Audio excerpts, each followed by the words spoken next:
사람들은 흔히 별명을 부릅니다. 여러분들도 별명을 한두 개 가지고 계시죠? 특히 어렸을 때는 친구들을 부를 때 별명으로 흔히 부릅니다. 별명은 그 사람의 특징을 한마디로 요약해 줍니다. 예수님의 별명은 나사렛 예수였습니다. 나사렛 예수라는 것은 예수라는 사람들이 많이 있는데 그 중에서 나사렛 출신이라는 것을 말합니다. 동시에 나사렛은 유대인들이 썩 좋아하지 않는 마을이었습니다. 그래서 나사렛 예수라고 부르는 것은 조롱의 의미가 포함되어 있습니다. 그럼에도 예수님의 이름은 이 세상의 그 무엇보다 그 누구보다 소중하고 귀한 이름입니다. 우리가 예수님을 믿는다면 예수님을 잘 이해하는 것이 중요합니다. 세상 사람들은 예수님을 4대 성인으로 생각하지만 구원자로 인정하지 않습니다. 하지만 예수님은 우리를 구원하러 오신 그리스도이십니다. 오늘 본문을 통해서 우리가 예수님을 어떻게 이해하는지 함께 나누기를 원합니다. 첫째, 예수님은 우리의 왕이십니다. 예수님께서 우리의 왕이시라는 것은 우리를 통치하신다는 것입니다. 그리고 우리의 모든 것을 주관하십니다. 우리가 예수님을 왕으로 모시고 있으면 우리는 예수님의 말씀에 따라야 하고 예수님의 권위를 인정해야 합니다. 예수님은 우리의 왕이십니다. 오늘 본문에 보면 또 다른 왕이 나옵니다. 바로 헤롯입니다. 성경에 보면 헤롯이 자주 등장하는데 여러 명의 헤롯이 있습니다. 오늘 본문에 나오는 헤롯은 헤롯 대왕을 말합니다. 그리고 신약 성경에 나오는 헤롯은 바로 이 헤롯 대왕의 아들들입니다. 헤롯 대왕은 키가 120cm 밖에 되지 않았습니다. 매우 작은 키입니다. 하지만 그는 건축에 있어서만큼은 대단한 활약을 펼쳤습니다. 대표적으로 예루살렘 성전을 보완해서 건축을 했습니다. 첫 번째 예루살렘 성전은 솔로몬이 지었습니다. 그리고 남유다가 멸망하면서 그 성전이 불타게 되었고, 그리고 포로에서 돌아온 사람들이 두 번째 성전을 지었습니다. 그리고 헤롯 대왕이 이 성전을 보완해서 세 번째 성전 건축을 하게 되었습니다. 성전터를 짓기 위해서 성전 서쪽에 축대를 쌓았는데 돌이 얼마나 큰지 가로 3m, 세로 3m, 길이가 14m짜리 돌들이었습니다. 아주 오랜 기간 동안 성전 공사를 몇십 년 동안에 걸쳐서 하게 되었습니다. 그뿐 아니라 이스라엘 곳곳에 보면 헤롯 대왕은 많은 건축물을 지었습니다. 그런데 헤롯은 약점이 있습니다. 헤롯이 비록 이스라엘 왕으로 군림하고 있지만 순수한 유대인이 아니었습니다. 헤롯은 이두메 사람이었습니다. 그는 에돔의 피가 섞여 있었습니다. 그래서 그랬는지 헤롯은 왕으로 있으면서도 항상 불안해했습니다. 헤롯은 얼마나 자기 왕권에 집착을 했는지 심지어는 자기 아내와 아들들이 왕권을 빼앗을까봐 그들을 죽이기까지 했습니다.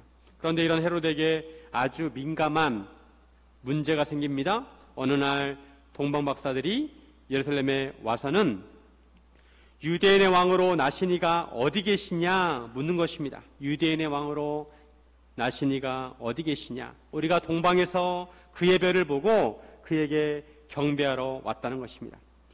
동방 박사들이 예루살렘에 온 것은 뉴스거리였습니다. 그런데 그들이 유대인의 왕을 만나러 왔다는 것입니다. 그러면 당연히 유대의 왕인 헤롯을 만나야 되는데 헤롯을 만나려는 것이 아니라 또 다른 유대인의 왕이 나섰다는 것입니다. 그리고 그들은 별을 보고 그 별을 따라왔다는 것입니다. 별을 보고 찾아왔다는 것은 아주 특이한 현상이고 그만큼 하나님께서 역사하셨을 뿐만 아니라 사람들의 마음을 끌기에 충분한 이슈가 되었습니다. 헤롯의 귀에는 동방 박사들이 한 말이 계속 맴돌았습니다. 유대인의 왕으로 나신 이가 어디 계시냐? 유대인의 왕으로 나신 이가 어디 계시냐? 유대인으로 왕으로 태어나신 분이 어디 계시냐는 것입니다. 이것은 성경을 아는 사람이라면 쉬운 문제입니다. 헤롯이 모든 대제사장과 서기관들을 모아놓고 그리스도가 어디서 나겠느냐고 물었습니다. 그러자 그들은 유대 베들레헴이라고 했습니다. 미가 선지자가 그렇게 예언을 하였기 때문에 그렇습니다.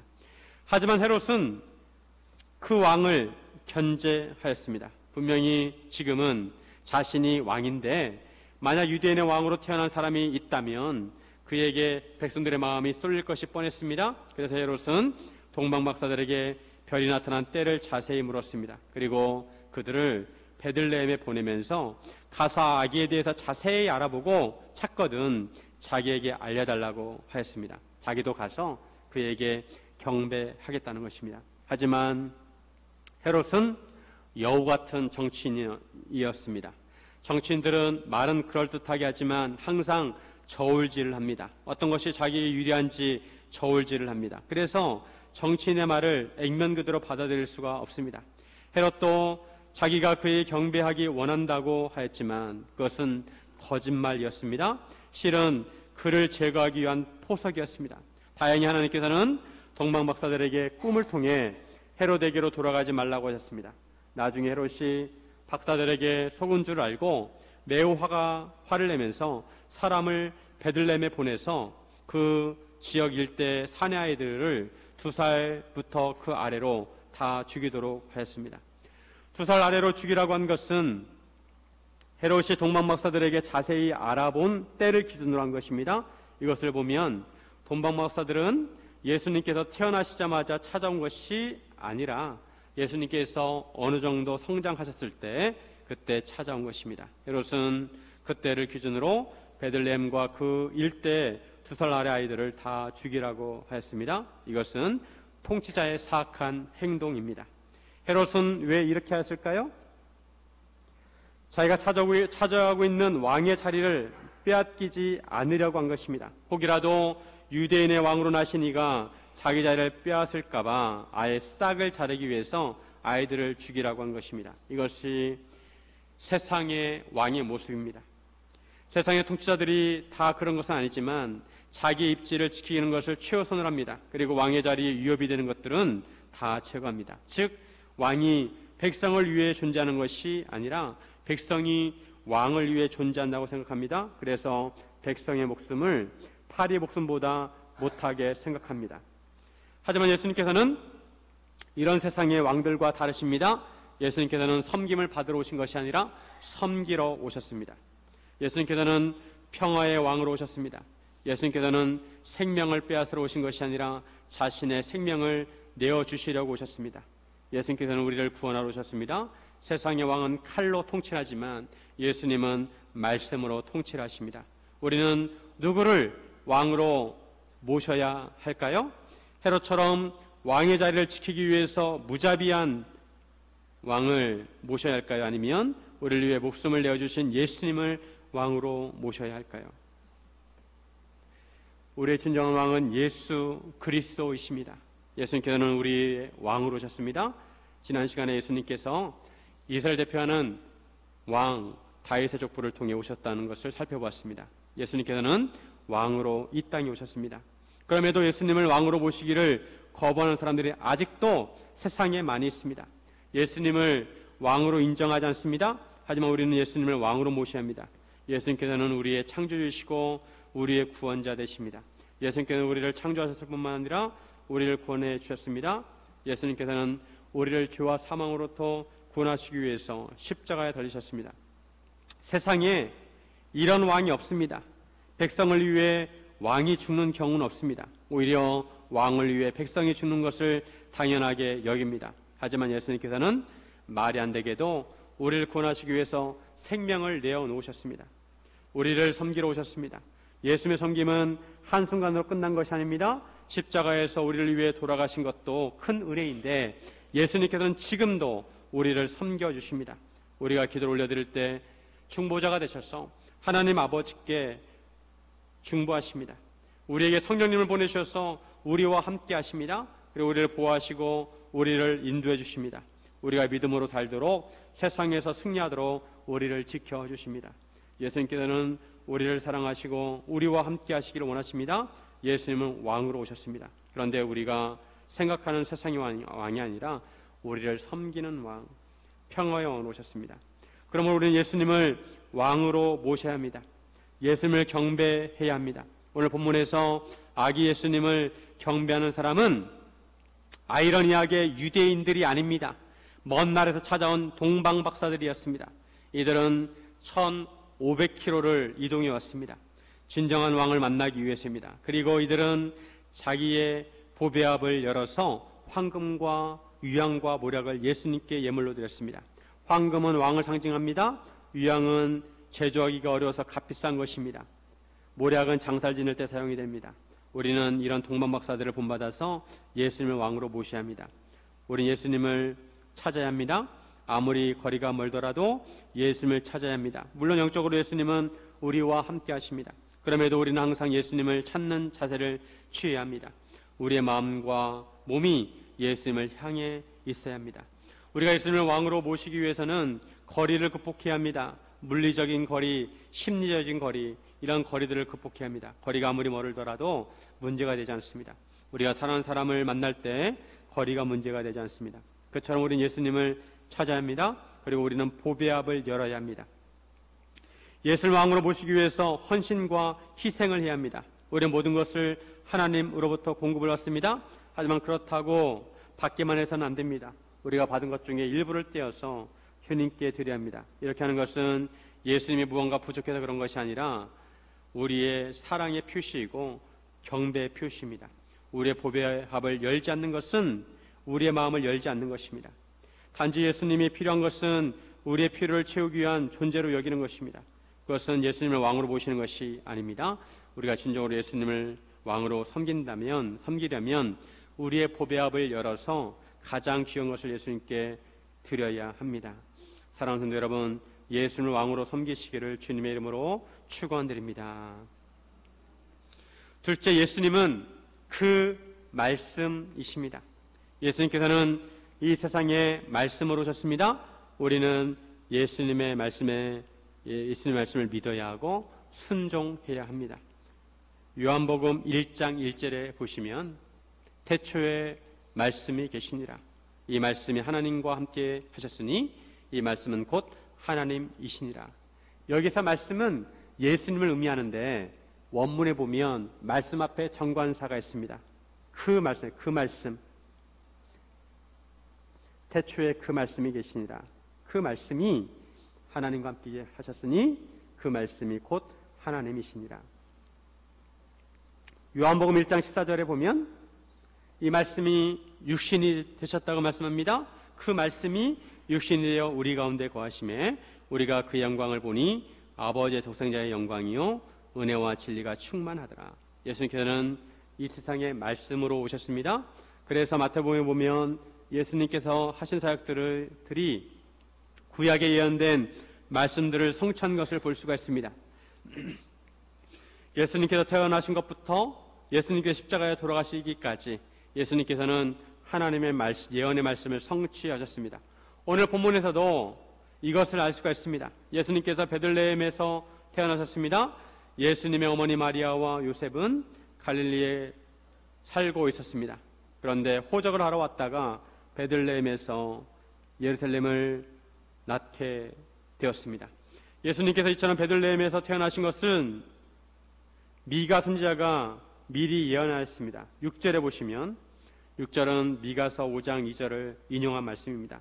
유대 땅 베들레헴아 너는 유대 고을 중에서 가장 작지 아니하도다.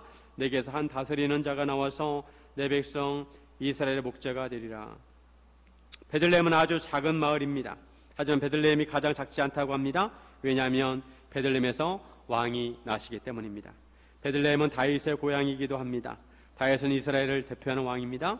예수님께서는 다윗의 족보를 따라 오셨는데 예수님께서도 다윗처럼 베들레헴에서 태어나셨습니다. 그리고 예수님께서 왕으로서 이스라엘의 목자가 되셨습니다. 예수님은 미가서 예언의 말씀을 성취하셔서 베들레헴에서 태어나셨습니다.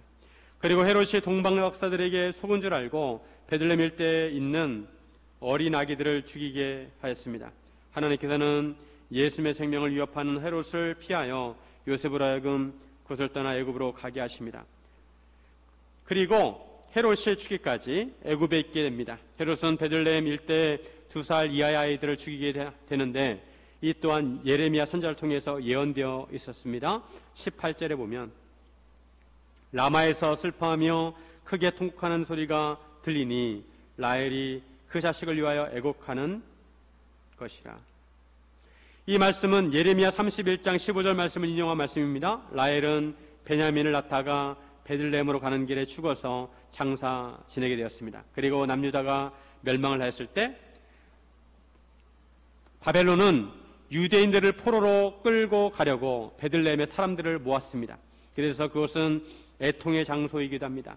그 애통의 장소일 때를 헤롯이 아기들을 죽임으로 인해서 또다시 애통하게 하였습니다. 이 헤롯의 살육이 예레미야 선지자를 통해서 미리 예언되었습니다. 사람들은 왜 하나님께서 헤롯이 아기들을 죽이는 것을 막지 못하셨을까 생각을 합니다. 그런데 이것은 하나님을 탓해서는 안 되고 인간의 죄성을 탓해야 합니다. 헤롯은 악한 왕입니다. 그 일을 꾸민 것은 헤롯입니다. 하나님을 탓하기 이전에 그 사건을 일으킨 악한 헤롯을 탓해야 합니다. 누군가를 탓하는 것도 죄의 습성입니다. 우리는 하나님의 섭리를 다 이해하지 못합니다. 하지만 이 세상에서 일어나는 비극은 하나님 때문에 일어난 것이 아닙니다. 인간의 죄악 때문에 일어난 것입니다. 그래서 사탄은 틈만 나면 하나님을 반역하고 그리스도 오신 예수님을 방해하고 죽이려고 했습니다. 우리는 이러한 사건들을 보면 영적인 세계를 이해하고 영적 전쟁이 있다는 것을 알아야 합니다. 지금도 사탄은 때로는 강경책으로 우리를 우는 사자처럼 협박합니다. 때로는 유화책으로 천사로 가장해서 우리를 유혹합니다. 사탄의 목적은 우리가 예수를 믿지 못하게 하는 것이고 하나님을 따르지 못하게 하는 것입니다. 2000년 전에 헤롯의 박해로 인해서 많은 아기들이 죽었습니다. 하지만 우리는 지금도 이런 일들이 많이 일어나고 있다는 것을 알아야 합니다. 이슬람 국가에서 세계역국에서 예수님을 믿는다는 이유만으로 사람들을 죽이고 살해합니다. 우리 민족 저 북한에서도 가장 악랄하게 핍박을 하고 있습니다. 아기 예수님은 헤롯의 박해를 피해 애굽으로 가셨습니다. 그리고 헤롯이 죽은 후에 주의 사자가 애굽에서 요셉에게 꿈속에 나타나 아기와 그의 어머니를 데리고 이스라엘 땅으로 가라고 합니다. 아기의 목숨을 찾던 자들이 죽었다는 것입니다. 예수님을 죽이려고 했던 헤롯 대왕이 죽게 되었습니다. 헤롯 대왕은 얼마나 악한지 자기 자신도 자기가 악하다는 것을 압니다. 그래서 자기가 죽으면 자기를 위해서 울어줄 사람이 없을까 봐 명령하기를 자기가 죽으면 대신들도 함께 죽이라고 했습니다. 그러면 예루살렘에 우는 소리가 많아질 것입니다. 하지만 헤롯 대왕이 죽은 이후에 그 말을 따르지 않았습니다. 죽은 사람의 말을 따를 필요가 없습니다. 헤롯 대왕이 죽고 나서 애굽으로 피신하셨던 예수님은 다시 이스라엘로 돌아오시게 됩니다. 그런데 이 또한 예언의 말씀을 성취하신 것입니다. 호세아 11장 1절에 보시면 이스라엘이 어렸을 때 내가 사랑하여 내 아들을 애굽에서 불러냈거늘.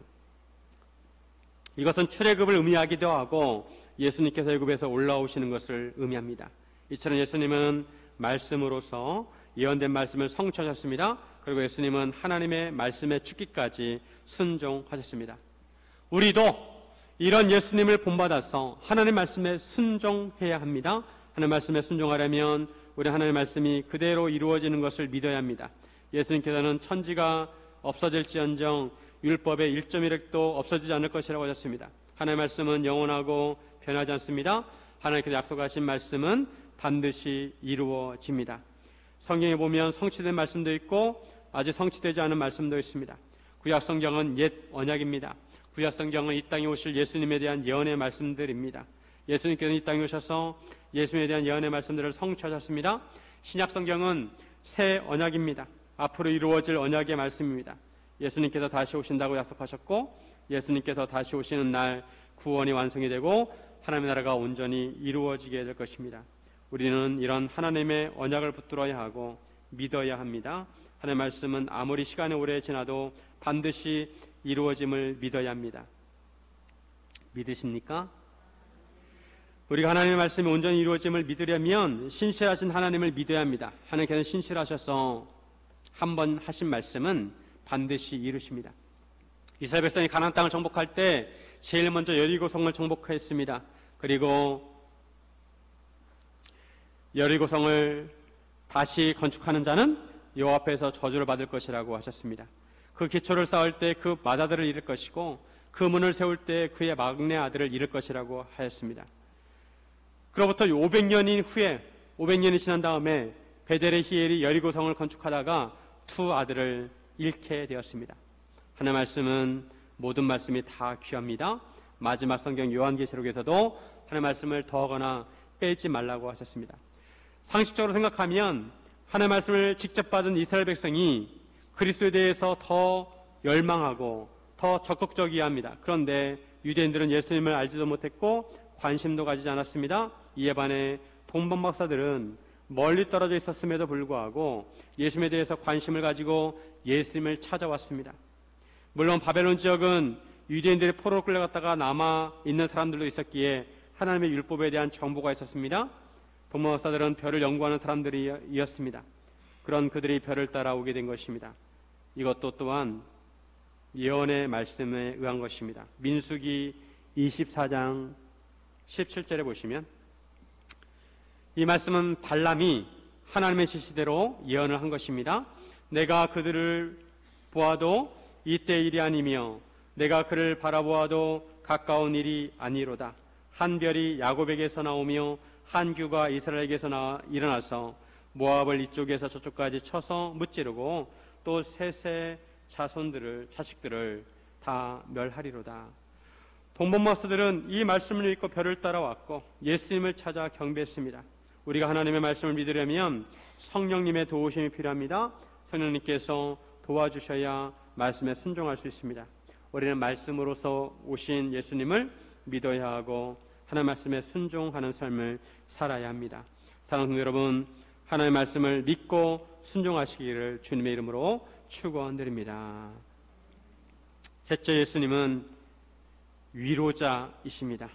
예수님께서는 삼위일체 하나님이십니다. 이 세상의 영광에 비할 수 없을 정도로 영광스러운 보좌에 계신 분이십니다. 하지만 예수님은 우리를 구원하시기 위해서 피조물인 인간이 되셨습니다. 그리고 가장 낮은 자리에 오셨습니다. 이는 우리를 위로하시기 위해서입니다.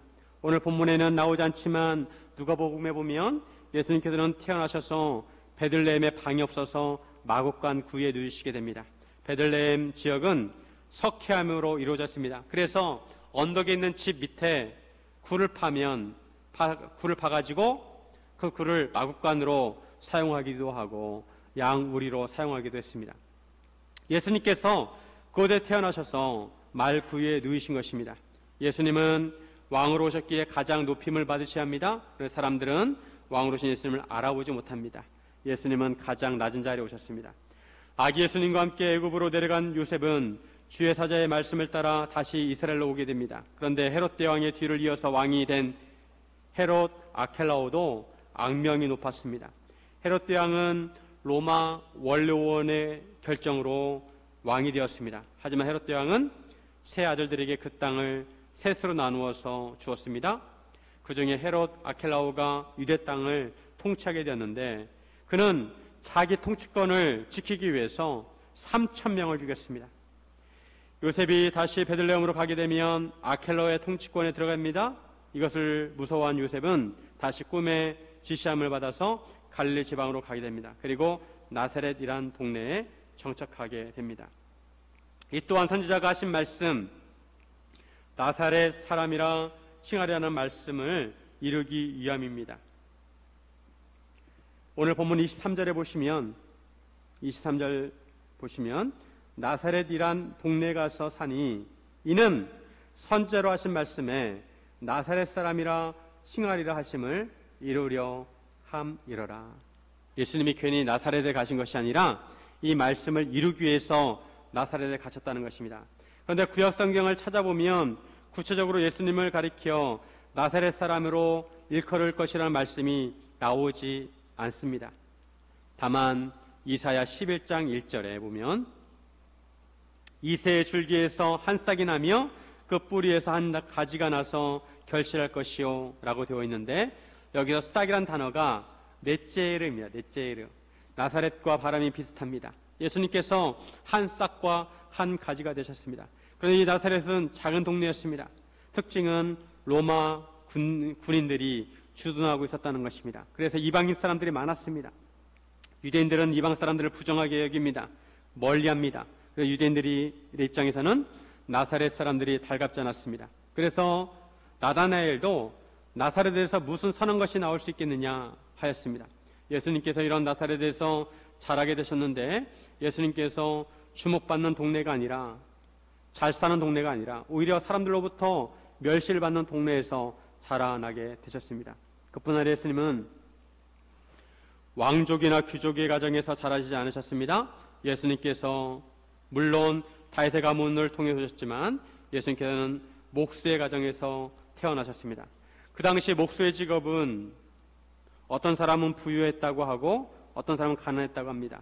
하지만 사람들이 알아줄 정도로 요셉은 부유하지 않았습니다. 요셉은 목수의 일을 하였는데, 목수는 나무로 무엇을 만들었을 뿐만 아니라 철로 농기구를 만드는 일도 했습니다. 목수란 직업의 특성상 이동이 많았습니다. 요셉은 초반에 나오다가 더 이상 나오지 않습니다. 이것으로 보아 요셉은 일찍 죽은 것으로 보입니다. 그랬을 경우 예수님은 소년 가장으로 가정을 책임지셔야 했습니다. 아버지 뒤를 이어서 목수의 일을 하셨을 것입니다. 이런 예수님의 삶을 보면 왕으로 오신 분으로서의 삶과 어울리지 않습니다. 우리 예수님은 사람들이 죄인이라고 하는 사람들과 어울리셨습니다. 예수님께서는 돌아가실 때도 가장 비참한 방법으로 돌아가셨습니다. 사람들이 가장 싫어하는 방법으로 돌아가셨습니다. 그 당시에 십자가 사형을 할 때 옷을 다 벗기고 알몸으로 못 박았습니다. 예수님께서는 가장 수치스럽게, 가장 불명예스럽게, 가장 고통스럽게 돌아가셨습니다. 그런데 아이러니하게도 예수님은 죄가 없으십니다. 가장 의로우신 분이십니다. 예수님께서는 왜 굳이 하늘 영광을 내려놓으시고 이 땅에 오셔서 가장 낮은 자리에 임하시고 가장 낮은 자들과 어울리셨을까요? 그것은 예수님께서 우리를 사랑하시기 때문이고 우리를 긍휼히 여기시기 때문입니다. 그리고 우리를 위로하시기 위해서입니다. 아이가 아프면 엄마는 편안하게 잠들 수 없습니다. 그것보다는 밤새도록 열을 체크하고 열이 내리도록 물수건으로 아이의 몸을 씻어냅니다.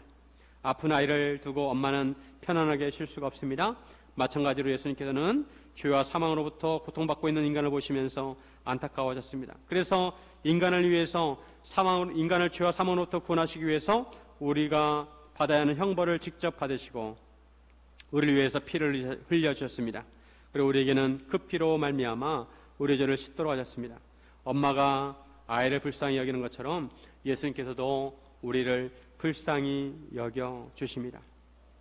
엄마가 아픈 아이를 위로하는 것처럼 예수님께서도 죄와 고난과 가난으로 고통당하는 우리를 위로해 주십니다. 시편 119편 49절 50절에 주의 종에게 하신 말씀을 기억하소서. 주께서 내게 소망을 가지게 하셨나이다. 이 말씀은 나의 고난 중에 위로라. 주의 말씀이 나를 살리셨기 때문이니이다. 주님은 말씀으로 우리를 위로해 주십니다. 예수님께서는 우리를 위로하시기 위해서 오셨습니다. 말씀을 통해서 우리를 위로하시고 우리에게 성령님을 보내셔서 위로해 주십니다. 이 세상에서 어려운 일을 만나도 나를 위로해 주는 사람을 찾기가 쉽지 않습니다. 오히려 세상 사람들은 내가 어려운 일을 만나면 그것을 조롱하고 비웃습니다. 우리를 가장 잘 위로해 주시는 분은 그래도 우리의 부모님이십니다. 엄마 아빠는 우리가 무슨 일을 만나도 우리의 등을 두들겨 주시고 우리를 안아주시고 위로해 주십니다. 뛰어가다가 넘어지면 엄마가 달려와서 일으켜 세워주시고 까진 무릎에 반창고를 붙여주시고 옷에 묻은 먼지를 털어주시고 괜찮다고 하십니다. 괜찮아, 괜찮아, 다시 일어서면 돼. 부모나 가족들 외에 우리가 아프고 힘들어서 위로를 필요로 할 때 우리를 위로해 주는 사람을 만나기가 쉽지 않습니다. 이 세상에서 진정한 위로자를 찾기가 쉽지 않습니다. 어떤 때는 너무 힘들어서 누가 내 옆에 있는 것만으로도 위로가 될 때가 있습니다. 그런데 내 옆에 있어줄 사람이 아무도 없습니다. 하지만 예수님은 누구나 예수님께 나오면 그를 위로해 주십니다. 그를 불쌍히 여겨주십니다. 예수님은 우리의 위로자이십니다.